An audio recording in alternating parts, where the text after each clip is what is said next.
लोकसभा निवडणुकीची तयारी सुरू झालेली आहे आणि ठाकरे गटामध्ये दोन नेत्यांमध्ये जोरदार वाद या ठिकाणी पाहायला मिळतोय। विरोधी पक्षनेते अंबादास दानवे असतील किंवा ज्येष्ठ नेते चंद्रकांत खैरे असतील यांचा हा वाद पाहायला मिळतोय। मात्र या वादाचा कुठंतरी भाजपला म्हणा किंवा आता सत्तेत असणाऱ्या नेत्यांना फायदा होणार का, हा सुद्धा मोठा प्रश्न उपस्थित होतोय। काय सांगाल?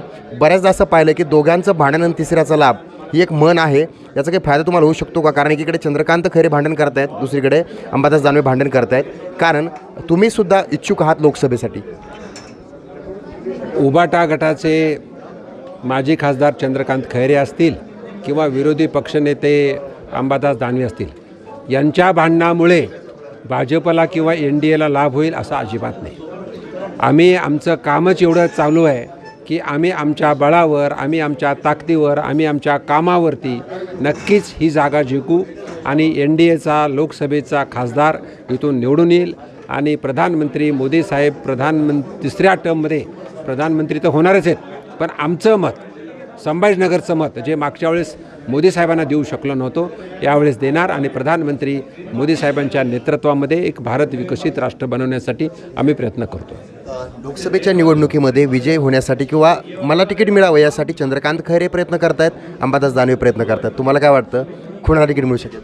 त्या दोघांचा इंटरनल प्रश्न आहे, त्या दोघांचा बद्दल माहिती घेऊन त्याच्यात लक्ष घालण्यासारखा वेळच मला नाही, कारण मी देशाचा अर्थराज्यमंत्री असल्यामुळे मला देशभर फिरावं लागतं आणि संभाजीनगर लोकसभा असेल, मराठवाडा असेल, परवा मी नाशिकला होतो, आज मी परभणीला जातो आहे, म्हणून पक्षाने दिलेले मी काम करतो आहे, माझ्यामध्ये विशेष काही लक्ष द्यायची काही गरज नाही। पण तुम्ही एक विश्वास व्यक्त केला की भाजपचा कार्यकर्ता कोण होता आणि कोणाला तिकीट मिळू शकतं, ते आत्ताच काही सांगू शकत नाही, कारण पार्लमेंटरी बोर्ड जो निर्णय घेईल त्याच्यावरती असतं, म्हणून भाजपमध्ये कुणालाही तिकीट निवडून आणणं हे महत्त्वाचं आहे।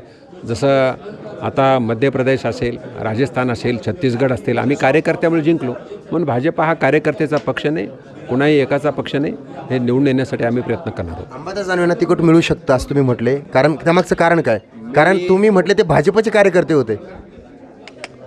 मी अंबादास दानवे यांना तिकीट मिळावं असं कधीच म्हणालो नाही, शेवटी तो पक्ष महाविकास आघाडी निर्णय घेईल, पण अंबादास दानवे हे चंद्रकांत खैरे यांना घाबरणारे नाही आहेत, एक चांगले कार्यकर्ते आहेत, भाजपमध्ये ट्रेन झालेले कार्यकर्ते आहेत असं मी त्यांना बोललो। म्हणजे भाजपचे संस्कार दानवेंवर आहेत? 100% भाजपचे संस्कार दानवेवरती आहेत, म्हणून त्यांची जी पद्धती जी आहे ती भाजपचीच पद्धती आहे, जे कुठल्या बाकी शिवसेनेकडे दाखवा मला, बाकी कुठल्याही शिवसेनेकडे ती पद्धत नाही जी अंबादास दानवेकडे आहे। म्हणजे तुम्हाला असं म्हणायचं आहे अंबादास दानवे जे यशस्वी झालेत त्यामागचे जे संस्कार आहेत ते भाजपचे होते? ऑफकोर्स भाजपचे संस्कार असल्यामुळे अंबादास दानवे तिकडे जरी गेले तरी ते यशस्वी झाले, कारण भाजपचे आणि संघाचे संस्कार।